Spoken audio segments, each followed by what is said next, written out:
बिहारी गोपी जन वल्लभ गिरिवरधारी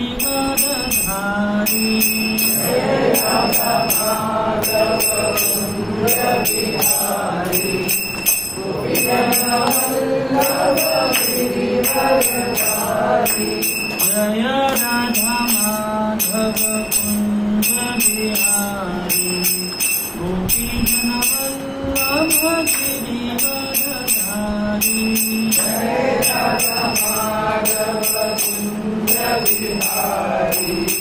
गोपी जन वल्लभ गिरिवरधारी यशोदानंदन भज जनरंजन यमुना तीरवनचारी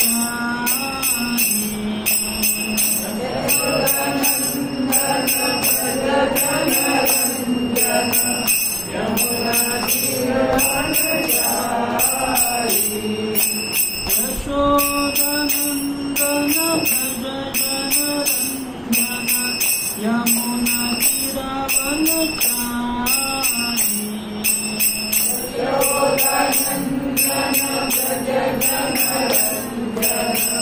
यमुना तीरवनचारी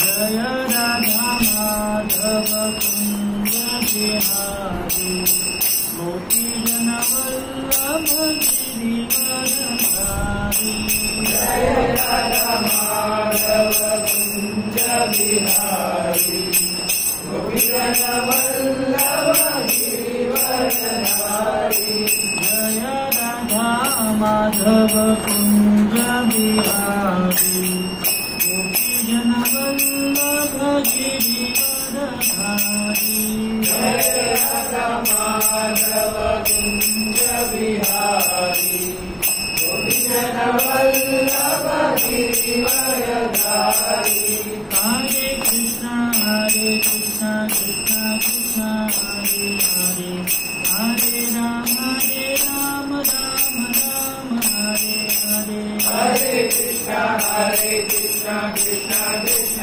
हरे हरे हरे राम राम राम हरे हरे हरे कृष्ण कृष्ण कृष्ण हरे हरे हरे राम राम राम हरे हरे हरे कृष्ण कृष्ण कृष्ण हरे हरे हरे राम राम हरे हरे जय जगन्नाथ जय जगन्नाथ जय जगन्नाथ स्वामी जय जगन्नाथ जय जगन्नाथ स्वामी जय जगन्नाथ जय जगन्नाथ स्वामी जय जगन्नाथ जय जगन्नाथ स्वामी जय जगन्नाथ जय जगन्नाथ स्वामी जय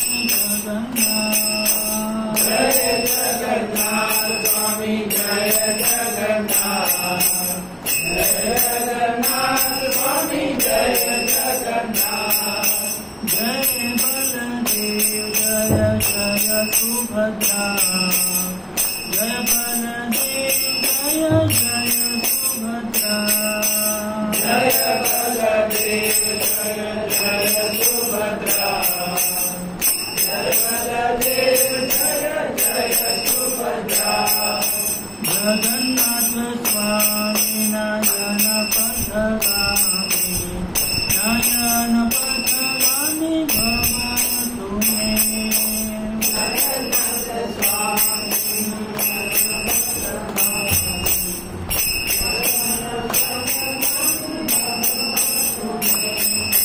जगन्नाथ स्वामी नयन पथगामी नयन पथगामी भवतु मे जगन्नाथ स्वामी नयन पथगामी नयन पथगामी भवतु मे हरे Krishna Krishna Krishna Hare Hare Hare Ram Ram Ram Hare Hare, Hare Krishna, Krishna Krishna, Hare Hare, Hare Ram, Ram Hare Hare, Hare Krishna, Krishna Krishna, Hare Hare, Hare Ram, Ram Hare Hare, Hare Krishna, Krishna Krishna, Hare Hare, Hare Ram, Ram Hare Hare, Hare Krishna, Krishna Krishna, Hare Hare, Hare Ram, Ram Hare Hare, Hare Krishna, Krishna Krishna, Hare Hare, Hare Ram, Ram Hare Hare। Shri Jagannath Balabhadra Subhadra मैया की जय। श्री जगन्नाथ रथ यात्रा महामहोत्सव की जय। श्रील प्रभुपाद की जय। श्रील गुरुदेव की जय। पिताय गौर हरि प्रेमानंदे हरि हरि बोल। ओम नमो भगवते वासुदेवाय। ओम नमो भगवते वासुदेवाय। ओम नमो भगवते वासुदेवाय। ओम नमो भगवते वासुदेवाय। ओम नमो भगवते वासुदेवाय। ओम नमो भगवते वासुदेवाय। नारायणं नमस्कृत्य नरं चैव नरोत्तमं देवीं सरस्वतीं व्यासं ततो जयम् उदीरये। नष्टप्रायेषु भद्रेषु नित्यं भागवत सेवया भगवती उत्तम श्लोके भक्तिर्भवति नैष्टिकी। कृष्णाय वासुदेवाय देवकी नंदनाय च नन्दगोपकुमाराय गोविन्दाय नमो नमः। ॐ ज्ञानं तिमिरान्धस्य ज्ञानाञ्जनशलाकया चक्षुरुन्मिलितं येन तस्मै श्रीगुरवे नमः। श्रीचैतन्यमनोभीष्टं स्थापितं येन भूतले स्वयं रूपा कदा मह्यं ददाति स्वपदान्तिकम्। वन्देऽहं श्रीगुरो श्रीयुक्तापदकमलं श्रीगुरुवैष्णवांश। श्रीरूपं साग्रजातं सहगणा रघुनाथान्वितं तं सजीवं साद्वैतं सावधूतं परिजनसहितं कृष्णचैतन्यदेवं श्रीराधा कृष्णपादान् सहगणा ललिता श्रीविशाखान्वितांश।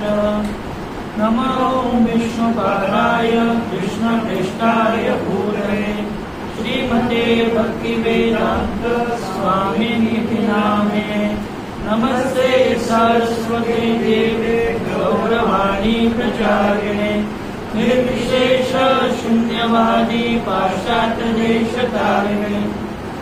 हे कृष्ण करुणा सिंधो दीनबंधो जगत्पते गोपेश गोपिका कांत राधा कांत नमोस्तुते। तप्त कांचन गौरांगी राधे वृंदावनेश्वरी वृषभानुसुते देवी प्रणमामि हरिप्रिये। वाञ्छाकल्पतरुभ्यश्च कृपा सिन्धुभ्य एव च पतितानां पावनेभ्यो वैष्णवेभ्यो नमो नमः। नमो महावदन्याय कृष्णप्रेमप्रदायते कृष्णाय कृष्णचैतन्य नामिने गौरकृष्णे नमः। जय श्री कृष्ण चैतन्य प्रभु नित्यानंद श्री अद्वैत गदाधर श्रीवासादि गौरभक्तवृंद। हरे कृष्णा कृष्णा कृष्णा हरे हरे, हरे राम राम राम हरे हरे।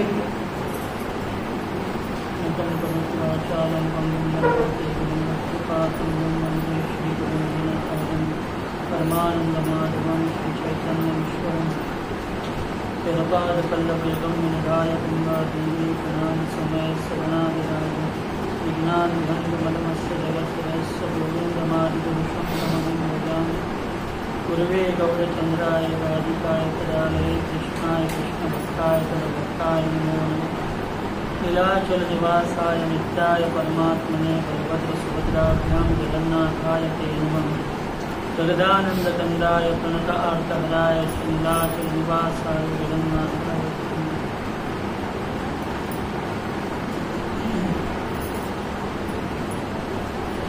हरे कृष्ण। सब कुछ ले ले रहे हैं। हरे कृष्ण। आवाज थोड़ा। हरे कृष्ण हरे कृष्ण। पीछे सुनाई देगा। आप सभी का बहुत बहुत धन्यवाद, यहाँ पर आप उपस्थित हुए इतनी बारिश में भी। आज बहुत ही विशेष दिन है, श्री जगन्नाथ रथ यात्रा महोत्सव। तो आप सभी को हम धन्यवाद देते हैं, आपका स्वागत करते हैं। श्री अंतर्राष्ट्रीय कृष्ण भावनामृत संघ इस्कॉन के संस्थापक आचार्य श्री प्रभुपाद जी की तरफ से आप सभी का बहुत बहुत स्वागत और आपको बहुत बहुत धन्यवाद। और श्री जगन्नाथ रथ यात्रा की आपको सभी को हार्दिक शुभकामनाएं। तो आज बहुत ही विशेष दिन है। साल में एक बार भगवान अपने श्री मंदिर से सुंदराचल यानी गुंडीचा मंदिर जो वृंदावन से अभिन्न है वहाँ पर आते हैं। उनके बड़े भाई बलदेव जी बलराम और सुभद्रा के साथ, सुदर्शन भी साथ में रहते हैं। और भगवान अपने वो एक प्रकार से उनकी मौसी है इंद्रदुम्न महाराज की जो पत्नी है गुंडीचा रानी, वो भगवान की मौसी के समान है। तो वहाँ पर वे जाके 7 दिन रहते हैं और फिर से लौट के श्री मंदिर में आते हैं। तो इसको रथ यात्रा या 9 दिन की यात्रा भी कहते हैं। एक दिन जाते हैं, वहाँ 7 दिन रहते और फिर से आते हैं। लेकिन भगवान स्वतंत्र है अपनी इच्छा से, कभी कभी ज़्यादा भी रुक जाते हैं, जैसे रास्ते में ही रुक जाते हैं कभी कभी एक दिन के लिए। तो भगवान पूर्ण स्वतंत्र है और उनका विशेष अनंत गुण है। और उनमें से एक विशेष उनका गुण है, वो है भगवान कैसे है भक्त वत्सल, जो आज का विषय है भक्त वत्सल जगन्नाथ। तो भक्त वत्सल का अर्थ क्या है? वत्सल यानी जैसे एक बछड़ा है तो गाय अपने बछड़े को बहुत प्रेम करती है। वो जन्म से ही उसको चाट कर खड़ा करती है, उसका जो शरीर में जो गंदगी है वो भी साफ करती है चाट कर, और उसको प्रोटेक्शन देने के लिए उसके सामने उसके ऊपर खड़ी रहती है, बाजू में रहती है हमेशा। और कोई वहाँ पर आए तो उस पर वो आक्रमण करती है उसको, बच्चे को बचाने के लिए। उसी प्रकार से भगवान भी अपने भक्त का रक्षा करते हैं, उसके साथ हमेशा रहते हैं हर परिस्थिति में उसका साथ देते हैं और उससे बहुत प्रेम करते हैं। तो ये भगवान का विशेष गुण है भक्त वत्सलता। जैसे गाय अपने बछड़े को प्रेम करती है, उससे कई गुना अधिक भगवान अपने भक्तों से प्रेम करते हैं। तो जगन्नाथ जो है उनकी अनेक लीलाएं हैं अपने भक्तों के साथ, जो वे संपन्न करते रहते हैं। और हम कुछ रथ यात्रा की लीला भी चर्चा करेंगे और अन्य भी रथ यात्रा संबंधित। तो उनकी एक लीला है, उसमें एक भक्त थे, उनका नाम था परमेष्टि दर्जी। दर्जी यानी वो टेलर थे, कपड़े सिलाते थे और वो दिल्ली में रहते थे और वो बहुत प्रसिद्ध थे कपड़े सिलाने में। तो बहुत लोग वहाँ पर आते थे उनके पास, और वहाँ का जो बादशाह था वो भी वहाँ पर उनको उन्होंने सेवा दी थी सिलाने की, कभी भी वो सिलाते थे। तो एक बार क्या हुआ उन्होंने उनको 2 तकिया सिलाने के लिए कहा बादशाह ने। और वो तकिया कैसे, तो वो रेशम का कपड़ा दिया था बहुत ही मूल्यवान, और उस पर चांदी और सोने से उन्होंने ऊपर नक्शी काम करना था उस पर, और मोतियों से सजाना था। और उसकी कंडीशन थी कि वो जो धागा है कहीं पर भी दिखना नहीं चाहिए वो तकिए पर। तो ऐसे 2 तकिए बनाने का उन्होंने उनको ऑर्डर दिया था। तो ये दर्जी जो थे भगवान के भक्त थे, और वो मन में चिंतन कर रहे थे कि जगन्नाथ जी का रथ यात्रा है अभी, और जगन्नाथ जी को पहंडी विजय यानी जब श्री मंदिर से बाहर लाया जाता है तो पंडा उनके नीचे तकिया रखते हैं, और तकिया के ऊपर भगवान का विग्रह रखते रखते वो रथ पर उनको लेके आसीन करते हैं। तो जब जगन्नाथ वो मन में चिंतन कर रहे थे कि भगवान जो है वो रथ से बाहर आ रहे हैं, और घोष चल रहा है, सभी लोग कीर्तन कर रहे हैं, अलग अलग वाद्य बजा रहे हैं, भगवान की स्तुति कर रहे हैं, और इसके बीच जगन्नाथ जो है वो रथ पर आने के लिए पंडा उनको लेके आ रहे हैं। भगवान अपनी इच्छा से आते हैं, पंडा उनके साथ है, और देख रहे कि तकिया रख रहे हैं वो भगवान के लिए आगे आगे जाने के लिए। और उसमें क्या हुआ, एक तकिया फट गया। सपने में मन में वो चिंतन कर रहे हैं, मानसिक सेवा कर रहे हैं, और एक फट गया। ऐसे उन्होंने देखा अपने मन में, तो उन्होंने तुरंत अपना तकिया जो है, जो उन्होंने सुंदर बनाया था बादशाह के लिए, जगन्नाथ जी को अर्पण किया। तो जगन्नाथ जी ने वो स्वीकार किया। तो उनका जो मानसिक सेवा, बाद में जब वहां से वो बाहरी चेतना में आए तो उन्होंने देखा कि सचमुच एक ही तकिया है, 2 तकिया थे, लेकिन एक जो है मन से अर्पण किया था वो भगवान ने स्वीकार किया, जगन्नाथ ने, वो रथ यात्रा के समय। तो ये दर्जी बहुत आनंदित हुए कि भगवान ने उनकी सेवा स्वीकार की। तो जब ये जो बादशाह के आदमी आए वहां पर लेके जाने के लिए तकिया, तो ये कहने लगे दर्जी परमेश की कि एक तकिया जो है इस प्रकार से भगवान लेके गए। तो उन्होंने राजा से जब ये कहा, बादशाह से, बादशाह को गुस्सा आ गया। वो वहां पर आया और कहने लगा कि तुम ये क्या बात कर रहे हो, हम यहाँ पर दिल्ली में हैं और वो जगन्नाथपुरी उड़ीसा इतना दूर है, और आपके भगवान ऐसे कहाँ से कैसे लेके जा सकते हैं। उन्होंने अविश्वास दिखाया भगवान की लीला पर। तो ये सब चल रहा था, और ये व्यक्ति ने क्या किया, उसने कहा कि ये दर्जी जो है ये झूठ बोल रहा है, तो उसको उन्होंने जेल में डाल दिया, ये बादशाह ने। तो जगन्नाथ जी जो है अपने भक्त का जो हमेशा रक्षण करते हैं, ये बादशाह के सपने में आए और उसको कहने लगे कि ये मूर्ख, तुमने मेरे भक्त को जेल में क्यों डाला, वो जो सब कह रहा था वो सब सच है, ये जो तकिया है मैंने स्वीकार किया है, इसने मुझे मन से ही अर्पण किया था। और ऐसे कहे कि भगवान गुस्सा हो गए और एक कोड़े से बादशाह को मारने लगे। ये सपने में चल रहा है लीला। लेकिन जब वो जग गया व्यक्ति बादशाह, तो अपने शरीर पे देखा तो सब कोड़े के घाव हो गए उसके ऊपर। जगन्नाथ ने उस पर कोड़े मारे थे, और जगन्नाथ ने ये भी कहा था, जगन्नाथ जी ने, कि यहाँ से अभी उस व्यक्ति को, मेरे भक्त परमेश्वर को जेल से निकालो और उसका अच्छी तरह से सम्मान करो। तो बादशाह दौड़ के गए जेल में, इसके चरणों में गिरे परमेश्वर के, और उनसे क्षमा याचना की, उनका सम्मान किया, और जैसे भगवान ने कहा था उसका यथोचित सम्मान करो। तो ये बादशाह ने अपने हाथी पे उनको बिठाया, उनका अच्छे वस्त्र पहनाए, उनको अभिषेक किया उनका, और हाथी में बिठा के वाद्य बजाते हुए उनको लेके गए, और स्वयं राजा नीचे चल रहे थे हाथी के पास जमीन पे। और बाद में राजा ने उनको गुरु के रूप में स्वीकार किया, इस परमेश्वर दर्जी को। तो इस प्रकार से भगवान ने लीला संपन्न की कि अपने भक्त के लिए भगवान आए और उनको उचित सम्मान किया भगवान ने। ठीक उसी प्रकार एक बार उनकी एक लीला है जिसमें राजा थे पुरुषोत्तम देव, वे जगन्नाथपुरी के राजा थे एक समय में, और वे कांची में गए। कांची करके जो दक्षिण भारत में जगह है, तो उसको कांचीपुरम भी कहते, वहां पर भी गए और वहां के राजा के पास वो गए थे उनको मिलने के लिए। तो वहां पर एक जगह पे वो रुके थे एक टेंट में और उनसे मिले और मिलने के बाद वार्तालाप हुआ कांची के राजा से। तो उनकी एक पुत्री थी पद्मावती, तो वो उनसे राजा का प्रेम हुआ और वो दोनों विवाह करना चाहते थे।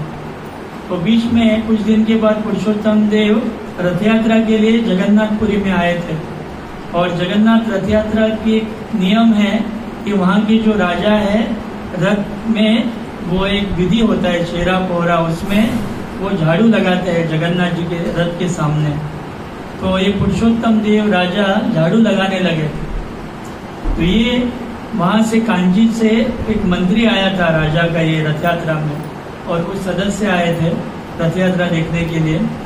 तो उन्होंने देखा कि ये जो राजा है उड़ीसा के, ये झाड़ू यानी चांडाल का काम कर रहे हैं, ये नीच काम वो कैसे कर रहे हैं झाड़ू लगाने का, ऐसे वो सोचने लगे। उनको भाव उन्होंने नहीं लिया कि जो राजा है भगवान का भक्त है और जगन्नाथ जो है राजाओं के राजा बादशाहों के बादशाह है और उनके सामने झाड़ू लगाना ये राजा का भी बहुत बड़ा उनका प्रतिष्ठा का विषय है, सम्मान है राजा का। लेकिन वो समझ में नहीं आया उनको। तो उन्होंने सोचा कि ऐसा जो वर है हमारे रानी के लिए योग्य नहीं है, हमारी जो अभी रानी है उसका विवाह ये झाड़ू लगाने वाले व्यक्ति के साथ कैसे होगा। तो वो लोग आके अपने राजा से कांची में कहने लगे कि आपके जो होने वाले जमाई है वो झाड़ू मारते हैं, चांडाल का काम कर रहे हैं। तो ऐसे उन्होंने जब कहा कांची के राजा को भी अच्छा नहीं लगा। तो वो सोचने लगे कि मेरे जमाई को एक काम कर रहा है तो ये मेरे लिए योग्य व्यक्ति नहीं है जमाई के रूप में, मेरी पुत्री उसको मैं नहीं दे सकता। तो उन्होंने क्या किया, स्वयंवर रखा अपने पुत्री का, अनेक राजाओं को बुलाया, लेकिन ये जो राजा है पुरुषोत्तम देव उनको नहीं आमंत्रण दिया उन्होंने। तो ये जब बात इनको पता चली, ये पुरुषोत्तम देव को दुख लगा और उन्हें क्रोध भी आया। तो उन्होंने कांची के राजा से युद्ध करने की घोषणा की और उसमें उन्होंने घोषणा की कि आपका जो युद्ध अगर आप जीतेंगे तो आपका जो कुछ कंडीशन है मैं मान्य करूंगा और मैं जीत गया तो मेरा भी कंडीशन होगा। तो कंडीशन क्या था, ये था कि अगर जगन्नाथपुरी के राजा जो है पुरुषोत्तम देव, अगर वो जीत गए तो जगन्नाथ जी के पीछे जो कांची के राजा थे उनके जो आराध्य दैवत गणेश जी थे उनकी मूर्ति लाके रखेंगे। यानी गणेश जगन्नाथ बलभद्र सुभद्रा मैया आगे रहेंगे और उनके मंदिर के पीछे गणेश जी को रखेंगे। और अगर वो जीत गए तो गणेश जी जो कांची में है उनके पीछे जगन्नाथ जी को रखा जाएगा, ऐसा कंडीशन था। तो उनके युद्ध का दिन हो गया फिक्स। तो ये राजा पुरुषोत्तम देव अपनी सेना लेके गए बहुत सारे और एक जगह पे उन्होंने टेंट बांधा था और युद्ध शुरू ही होने वाला था। तब तक क्या हुआ, उनके जो तंबू या टेंट है उसमें आग लग गई। तो उन्हें थोड़ा सा ये अपशकुन जैसे लगा और वो राजा वहां से वापस आए। मंत्री ने कहा कि आप अभी लौटिए क्योंकि ये उचित समय नहीं है युद्ध के लिए, तो ऐसे लक्षण अच्छे नहीं है ये। तो राजा जब आए थे, वो हालांकि आना नहीं चाहते थे, युद्ध करना चाहते थे, लेकिन उनको बार बार समझाने के बाद वो आए, क्योंकि क्षत्रिय का कर्तव्य है कि वो कभी युद्ध में पीठ नहीं दिखाता, भले कुछ भी हो, उसको मृत्यु भी आए फिर भी वो भागता नहीं युद्ध भूमि से। लेकिन राजा चाहते थे कि ये जगन्नाथ जी का गौरव बढ़े, इसके लिए वो वापस आए जगन्नाथ जी के पास। उन्होंने प्रार्थना की कि भगवान आप मुझे मेरे युद्ध में मदद कीजिए, मैं युद्ध कर रहा हूँ, इसमें आप मुझे सहायता कीजिए। ऐसे सहायता उन्होंने मांगी। और बाद में क्या लीला की भगवान ने, एक कांची के राजा ने पहले उनको एक मुद्रिका अंगूठी दी थी पुरुषोत्तम देव को, जैसे एंगेजमेंट रिंग दी थी, तो वो उनके पास थी। तो ये पुरुषोत्तम देव ने वो जगन्नाथ जी को अर्पण की। तो बाद में क्या हुआ, एक बार जगन्नाथ जी और बलराम दूसरे ही दिन घोड़े पे बैठ के, जगन्नाथ जी ने काले घोड़े पे बैठे और बलदेव सफेद घोड़े पे, और दोनों निकल पड़े कहाँ पे, कांची के राजा की जो सैन्य है उनके साथ युद्ध करने के लिए। तो जैसे ही जा रहे थे एक जगह पे उन्होंने रुक गए। वहां पर एक औरत थी जो छाछ बेच रही थी, छाछ मलाई के साथ। वो बूढ़ी औरत वो बेच रही थी। तो इनको प्यास लगी थी जगन्नाथ जी बलदेव को। तो उन्होंने कहा कि बड़े भैया से कहने लगे जगन्नाथ जी कि दाऊ जी हम थोड़ा छाछ पी के जाएंगे, युद्ध करना है अभी तो थोड़ा छाछ पियेंगे। तो घोड़े से उतरे और वो बूढ़ी औरत से छाछ उन्होंने मांगा और दोनों ने छाछ पिया मटकों में लेके। और जब निकलने लगे औरत कहने लगी कि आपने इसका मूल्य नहीं चुकाया है, इसका जो पैसा आपने नहीं दिया। तो जगन्नाथ जी जो लक्ष्मी के पति है, करोड़ों करोड़ों लक्ष्मी जिनकी सेवा करते हैं, वो कहने लगे कि अभी मेरे पास कुछ देने के लिए नहीं है, मैं युद्ध पे जा रहे हैं, तो ऐसे करता हूँ मेरे पास ये अंगूठी है, ये ले लो। और ये औरत क्या कहने लगी कि जो अंगूठी है इसका मूल्य बहुत ज्यादा है, ये रत्नों से जड़ी हुई है, मेरा ये जो छाछ है बहुत सस्ते में आएगा, कुछ पैसों में ये खरीद सकते हैं आप। तो जगन्नाथ जी कहने लगे कि मेरा जो भक्त है राजा आएगा, वो आपको इसका मूल्य देगा, इसको आप ये अंगूठी दीजिए, बाद में आपको इसका मूल्य देके जाएगा। तो बाद में वो चले गए आगे और थोड़े दिन के बाद राजा पहुंचे वहां पर। तो राजा ने वहां पर देखा तो एक स्त्री बैठी है, उनसे पूछा तो उन्होंने कहा कि हाँ इस प्रकार से दो व्यक्ति आए थे, मेरे से छाछ पी के गए और आपसे धन मांगा है, मूल्य मांगा है। तो उन्होंने यकीन दिलाने के लिए वो अंगूठी दिखाई, ये दी थी आपको देने के लिए कहा है।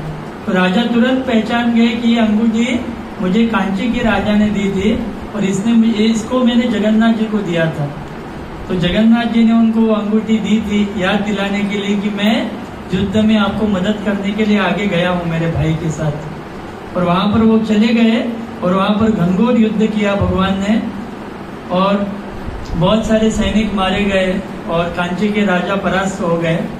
तो कांची के राजा जब वहां पर थे तब तक यहाँ क्या हुआ लीला, उन्होंने उनका मूल्य दिया और राजा ने कहा कि आपको साक्षात भगवान ने दर्शन दिए हैं। तो वो बहुत उनसे ये प्रभावित हुए और उन्होंने कहा कि आज से आपका जो गांव है इसका आपको मैं दे रहा हूँ। और अनेक गांव भी उन्होंने दिए और इन गांवों का जो भी कर है वो आपको मिलेगा, इसके आगे इस पर आपका जीविका चलेगी। तो बहुत सारा धन उसको प्राप्त हुआ उस महिला को। उन्होंने वो राजा का वो जो महिला है उसके नाम पर वो गांव का नाम भी रखा, उसका नाम था मणिका। तो मणिका पटना नाम का वो गांव आज भी पुरी के पास है जहाँ पर ये लीला हुई। और बाद में वो राजा सैनिकों के साथ गए तो वहां पर देखा कि बहुत सारे सैनिक मरे हैं वो कांची के राजा के, और कांची का राजा भी युद्ध स्थल पे गिरा है, घायल हुआ है। और वो कहने लगे कि ऐसे व्यक्ति आए थे बहुत ही तेजस्वी और बहुत सुंदर और उन्होंने सबको परास्त किया और वो भी खुश था राजा। राजा भी दुखी नहीं था कि वो पराजित हो गया, वो भी प्रसन्न था कि ऐसे तेजस्वी व्यक्ति ने हमें हराया। इन्होंने कहा कि वो साक्षात भगवान थे, भगवान ने आपके साथ युद्ध किया। और बाद में जब वो वापस आए तो ये पुरुषोत्तम देव ने क्या किया कि उन्होंने वो जो रानी थी वो पद्मावती जिनसे विवाह होने वाला था उनका अपने साथ लेके वो जगन्नाथपुरी आए और उनको बंदी बनाया, क्योंकि उनको गुस्सा था कि इस प्रकार से उनको नकारा गया था। हालांकि उनकी कुछ गलती नहीं थी, पद्मावती चाहती थी उनसे विवाह करना लेकिन उनके पिता नहीं चाहते थे। तो बाद में जब उनको बंदी बनाया गया, जेल में रखा, कुछ दिनों के बाद रथ यात्रा का उत्सव था। तो राजा ने मंत्री को वो एक जिम्मेदारी दी थी इस रानी को संभालने के लिए, उनकी सुरक्षा देखभाल करने के लिए। तो रथ यात्रा के समय राजा वहां पर झाड़ू लेके खड़े थे और रथ चालू ही होने वाला था, इसके पहले ये विधि होने वाली थी और राजा झाड़ू मार रहे थे। तब तक उनका मंत्री आया और कहने लगा कि हे राजन, आपने मुझे कहा था कि ये जो रानी है उसके लिए एक चांडाल से विवाह आपका होना चाहिए, इस रानी का, तो मैंने उसके लिए एक चांडाल ढूंढा है। तो राजा कहने लगे वो कौन है? तो वो मंत्री कहने लगे वो चांडाल मेरे सामने ही है, यानी स्वयं राजा को उन्होंने चांडाल कहा। और क्योंकि वो झाड़ू लगा रहे थे और राजा को पहले तो आश्चर्य लगा, ऐसे क्यों कह रहा है। और उन्होंने वो पहले ही कहा था पद्मावती को, आप सज धज के आओ और वरमाला लेके खड़े रहो। तो वहां पर उनके इशारे से वो रानी आई और उन्होंने इनके गले में वरमाला डाली पुरुषोत्तम देव को। तो राजा भी बहुत प्रसन्न हुए कि इस प्रकार से ये लीला मंत्री की बुद्धि से ये सब घटित हुए। हालांकि भगवान ने बुद्धि उनको दी और हम इस प्रकार से पुरुषोत्तम देव और पद्मावती के साथ उनका विवाह हुआ। तो यहाँ पर हम देखते हैं जगन्नाथ जी अपने भक्त के लिए सैनिक बने और घोड़े पे बैठ के वो युद्ध के लिए गए और उन्होंने युद्ध भी किया। साथ में उनके और लीला है रथ यात्रा की। उनके एक भक्त थे सालबेग नाम के। तो उनके पिता, उनका नाम था लाल बेग, जो औरंगजेब के जो राज्य में वो सूबेदार थे और वो बहुत क्रूर शासक थे, बहुत क्रूरता उनमें थी। तो एक बार वो जगन्नाथपुरी के नजदीक ही उन्होंने कुछ स्त्रियों को देखा और वहां पर उन्होंने उनको बंदी बनाया। तो बाकी स्त्रियां जो है उनमें से एक स्त्री थी ब्राह्मणी, वो बाल विधवा थी और रूप से बहुत सुंदर थी। तो ये सूबेदार की नजर उस पर थी, उन्होंने उनसे जबरदस्ती विवाह किया और उनकी इच्छा न होते हुए भी विवाह उनसे किया। और वो भगवान की भक्त थी जगन्नाथ जी की। और बाद में उनको एक पुत्र हुआ, वही है सालबेग। तो वो भी बड़ा हुआ जो लालबेग, उन्होंने उनको प्रशिक्षित किया युद्ध में। तो एक बार युद्ध में वो गए थे दोनों पिता पुत्र, वहां पर दोनों घायल हुए और ये सालबेग के जो पिता है लालबेग, उनकी मृत्यु हो गई युद्ध में, लेकिन ये बच गए पुत्र। तो उन्होंने, माता ने उनको उनका इलाज किया, उनकी जो माता है लालबेग की। तो उस समय वो भगवान के भक्त नहीं थे। तो माता से कहने लगे कि मैं कब ठीक होऊंगा, मैं इतना घायल हुआ हूँ, मेरी बचने की कुछ आशा नहीं है। तो वो उनकी माता कहने लगी कि आप जगन्नाथ जी से प्रार्थना करो, वही कृष्ण है और वो आपकी रक्षा करेंगे। और उनकी महिमा गान उन्होंने किया उनके सामने और उन्होंने कहा कि आप 12 दिन में ठीक होंगे और आप भगवान की भक्ति करो, उनका नाम जप करो। इस प्रकार से उन्होंने उनको उपदेश किया। तो अपनी माता का ये जो उपदेश सुन के वो तैयार हो गए और वो उनकी स्तुति करने लगे जगन्नाथ जी की, लालबेग। तो 11 दिन बीत गए, फिर भी वो ठीक नहीं हुए। तो 11वें दिन अपने माँ से कहने लगे कि मैं अभी भी ठीक नहीं हुआ हूँ, मैं कब ठीक होऊंगा, मुझे लगता नहीं कि मैं बच पाऊंगा। तब उनकी माता कहने लगे कि अभी 1 दिन और बचा है, आप भगवान पर भरोसा रखिए और आप पूरी तरह से स्वस्थ हो जाओगे। तो ऐसे कहने के बाद वो फिर से भगवान का चिंतन करने लगे। तो जगन्नाथ जी ने उनको उस रात को पूरी तरह से ठीक किया और जब वो ठीक हो गए, उनका पूर्ण विश्वास हो गया भगवान पर और वो भगवान के भक्त बने। तो इतने भगवान के भजन में लग गए कि वो पूरा अपना जो युद्ध आदि करते हैं वो सब छोड़ दिया उन्होंने और हमेशा भगवान की स्तुति करने लगे, भगवान का नाम जपने लगे। और एक बार वे वृंदावन गए, ये जो लालबेग थे, वृंदावन भगवान का दर्शन करने के लिए। और यहाँ पर रथ यात्रा का उत्सव होने वाला था शुरू। तो वो सोचने लगे कि वृंदावन इतना दूर है, यहाँ से मैं कैसे पहुँच पाऊंगा वापस। और उनको रथ खींचना था भगवान का।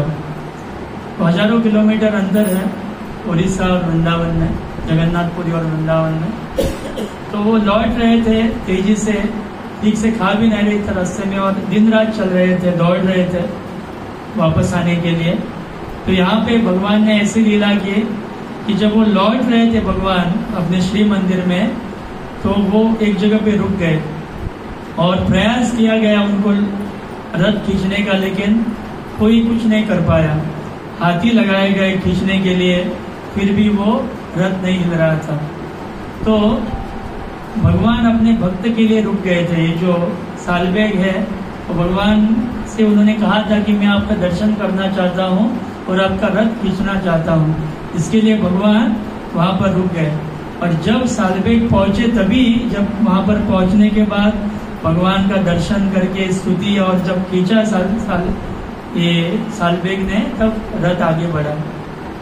तो अपने भक्त के लिए भगवान वहाँ पर दिन रात खड़े थे बाहर रोड पे रथ के ऊपर। तो इस प्रकार ये जो सालबेग के लिए भगवान वहां पर रुक गए। आज भी जगन्नाथपुरी में जो ग्रैंड रोड है, उस रोड में बीच में सालबेग की समाधि है, तो उनके सम्मान में वहां पर रथ रुका जाता है। और ये जो सालबेग थे, उन्होंने बहुत सुंदर कविता की है, भगवान की स्तुति उड़िया भाषा में बहुत सुंदर है, उनका वर्णन है। तो हर साल वो उत्साह से ये रथ यात्रा में भाग लेते थे। हालांकि जन्म से मुसलमान थे, फिर भी भगवान के बहुत प्रिय भक्त थे। उसी प्रकार से उनके एक भक्त थे, उनका नाम था बलराम दास। तो ये बलराम दास बहुत पंडित थे, बहुत विद्वान व्यक्ति थे, लेकिन उनको एक प्रकार से एक दुर्गुण था उनमें कि वो एक वेश्या की तरफ आकृष्ट हुए। और रथ यात्रा का समय था, भगवान रथ पर बैठने वाले थे और सब घोष चल रहा था, वाद्य बज रहे थे, और ये जो व्यक्ति था बलराम दास जो थे, वो वेश्या के साथ मंदिर के नजदीकी जगह पे थे। तो पहले तो वो अपने दुनिया में थे एक प्रकार से, लेकिन जब उन्हें वो वाद्य बजने का जो ध्वनि उन्होंने सुना, तो उन्हें पता चला कि भगवान अभी रथ पे विराजमान होने वाले हैं, मुझे जाना है। तो तुरंत वहां से आए और रथ पर चढ़ने वाले थे। भगवान को जब चढ़ाया गया तब तक वो पहुंचे, लेकिन वो उनको चढ़ने नहीं दिया। भक्तों जो पंडा थे वो कहने लगे कि आप इस प्रकार से आप अशुद्ध हो और आप यहाँ पर नहीं आ सकते रथ के ऊपर। तो इनको बहुत बुरा लगा और उनको वहां से उन्होंने भगाया, दूर किया, और वो बलराम दास जाके समुद्र के किनारे बैठे और वहां पर बैठ के उन्होंने जो रेती थी, बालू से उन्होंने रथ बनाए, 3 रथ बनाए, और उन्होंने जगन्नाथ जी को मन से आह्वान किया और उन्होंने उनको आमंत्रित किया अपने रथ में बैठने के लिए।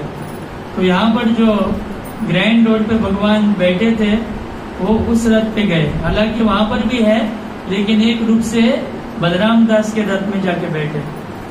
और ये जब रथ उन्होंने उनका चलाना शुरू किया, मन से ही चल रहा था, तो भगवान उनके साथ जा रहे थे। तो यहाँ पर रथ को खींचने का प्रयास चला ग्रैंड रोड पे मंदिर के सामने, तो रथ आगे नहीं बढ़ रहा था। बहुत प्रयास किया गया हाथियों के द्वारा और पहलवानों के द्वारा, फिर भी रथ नहीं हिल रहा था। तो राजा बहुत चिंतित हो गए कि अभी कैसे किया जाए, अभी रथ आगे नहीं बढ़ रहा है। तो उनके सपने में जगन्नाथ जी आए और उन्होंने कहा कि मेरा जो भक्त है बलराम दास, वो समुद्र के किनारे बैठा है, दुखी है, और इनको भगाया है इधर से पंडाओं ने, तो उनको सम्मान के साथ आप लेके आओ। जब तक आप उनको सम्मान से लेके नहीं आते, तब तक रथ चालू नहीं होगा। तो राजा अपने मुख्य पुजारी आदि के साथ गए समुद्र के पास और बलराम जी दास के चरणों में गिरे, उनका सम्मान किया, उनको पगड़ी बांधी, नए वस्त्र उनको दिए, अभिषेक किया उनका, और उनको लेके आए। जब बलराम दास आए, रथ पर चढ़े, भगवान का दर्शन किया, और जब रथ उन्होंने खींचा, तब रथ आगे बढ़ने लगा। हम देखते हैं इस प्रकार से भगवान अपना रथ छोड़ के गए और उनके रथ में जाके बैठे। वहां पर रथ यात्रा शुरू हो गई समुद्र के किनारे। तो भगवान कुछ भी कर सकते हैं अपने भक्तों के लिए। तो यहाँ पर अपने भक्त के लिए, हालांकि वो भक्त थे, उनसे दुर्गुण भी उनमें था, फिर भी भगवान ने अपने भक्त में दोष नहीं देखा, क्योंकि भगवान अदोषदर्शी है।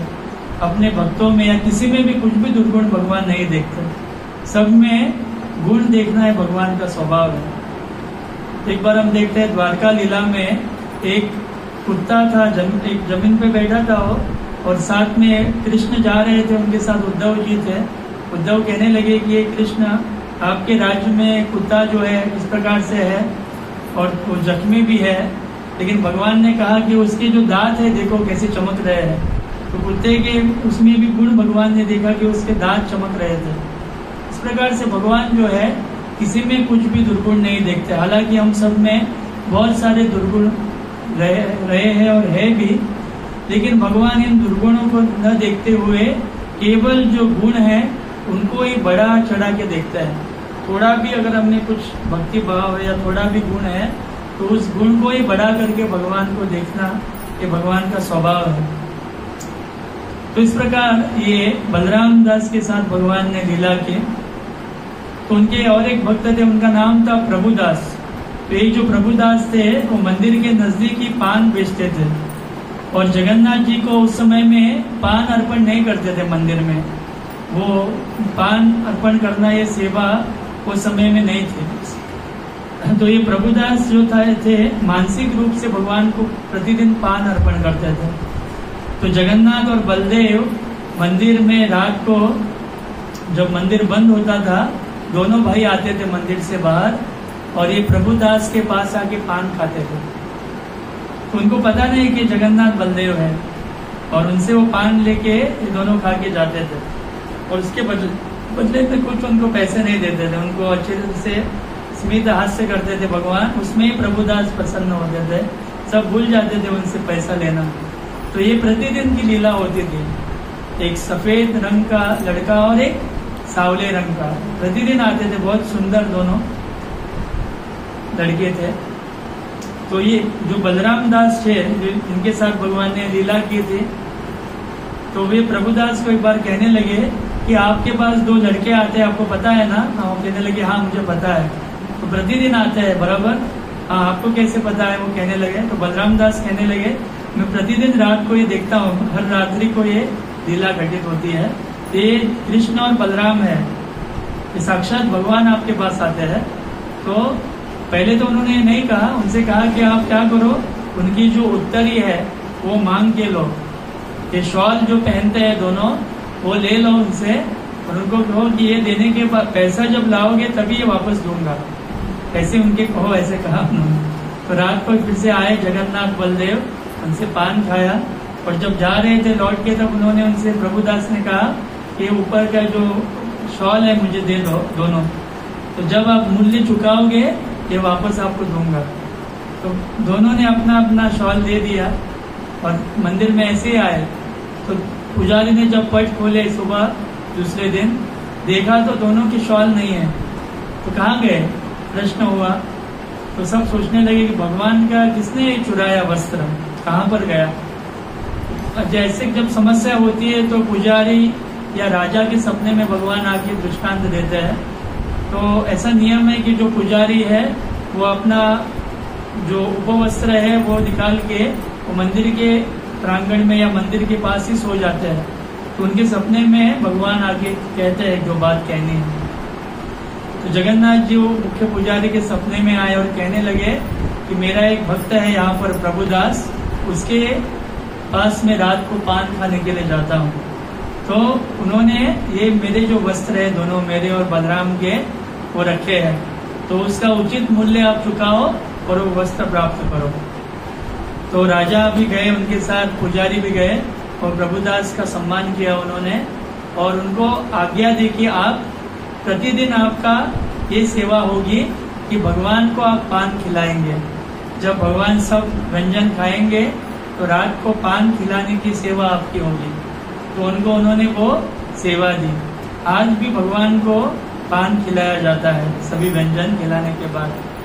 तो इस प्रकार से भगवान ने अपने भक्त प्रभुदास के साथ लीला की।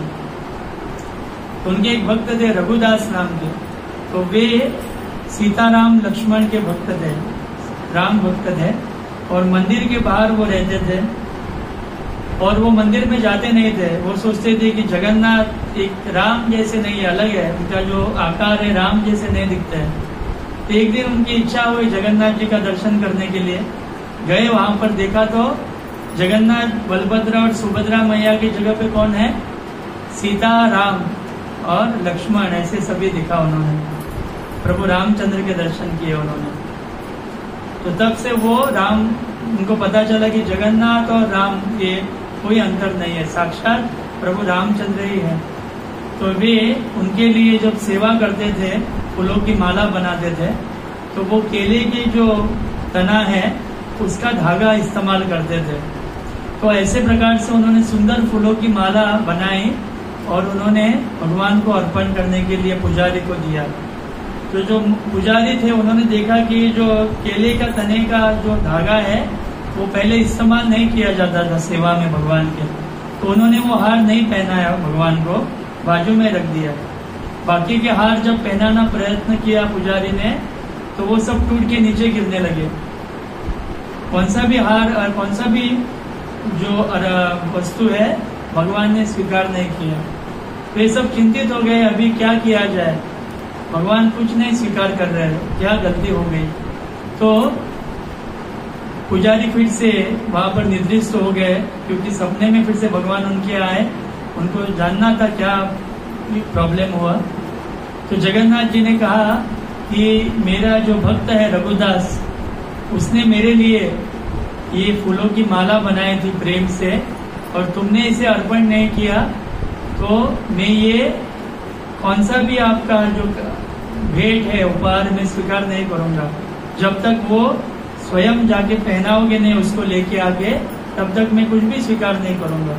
तो पुजारी गए, उनके अन्य पुजारी के साथ रघुदास की क्षमा याचना की, और उनको फिर से मंदिर में बुलाया उन्होंने, और भगवान को उनके द्वारा हार पहनाया गया जो उन्होंने उनके लिए बनाया था। तो जब उनका हार भगवान ने स्वीकार किया, बाकी सब हार भगवान ने स्वीकार किए पुजारी के द्वारा। तो इस प्रकार से भगवान जो है अपने भक्त के साथ आदान प्रदान करते हैं।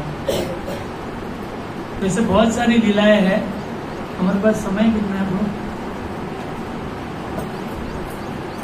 अभी आरती भी है, करते हैं भगवान की 5 मिनट।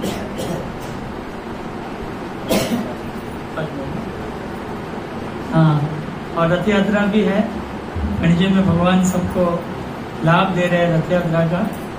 तो मैं एक 5 मिनट लूंगा।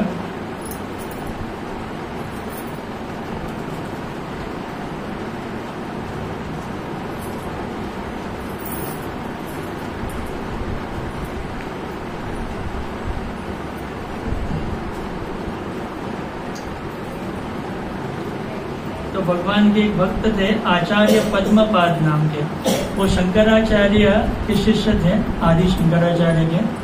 तो ये उनको नाम कैसे पड़ा पद्मपाद? तो उनका पहले नाम था सुंदरानंद।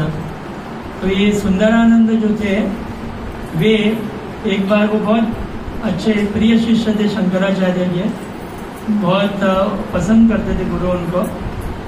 तो एक बार क्या हुआ, वो नदी में बहुत जल का प्रवाह हो रहा था, पानी भर गया था, और शंकराचार्य इस तरफ थे और उस तरफ सुंदरानंद थे। तो कोई भी शिष्य इस तरफ नहीं आ पा रहा था, और शंकराचार्य ने कहा कि सुंदरानंद को भेजो इस बाजू में, और उसे कहो कि बोट से न आए और तैर के भी नहीं आना चाहिए, उसने पाँव रख के आना चाहिए नदी के ऊपर। तो ये जो सुंदरानंद थे, उनको अपने गुरु पे पूर्ण विश्वास था, और उन्होंने उनका स्मरण करते हुए पाँव रखने लगे नदी पर। इतना बहाव, तेज बहाव था पानी का, फिर भी जैसे जैसे पाँव रखने लगे वहां पर कमल का पुष्प खिलने लगा। तो पद्म यानी कमल और पाद यानी चरण, तो जैसे जैसे चरण रख रहे थे वहां पर कमल का पुष्प खिलने लगा। तो कमल के पुष्प पर पाँव रखते रखते सुंदरानंद वहां पर पहुंचे और अपने गुरु के पास आके सेवा करने के लिए पहुंचे। तो आदि शंकराचार्य बहुत प्रसन्न हुए और उन्होंने उनको नाम दिया पद्मपाद, यानी चरण कमल। कमल के ऊपर चरण रख के वहां पर वो आए थे।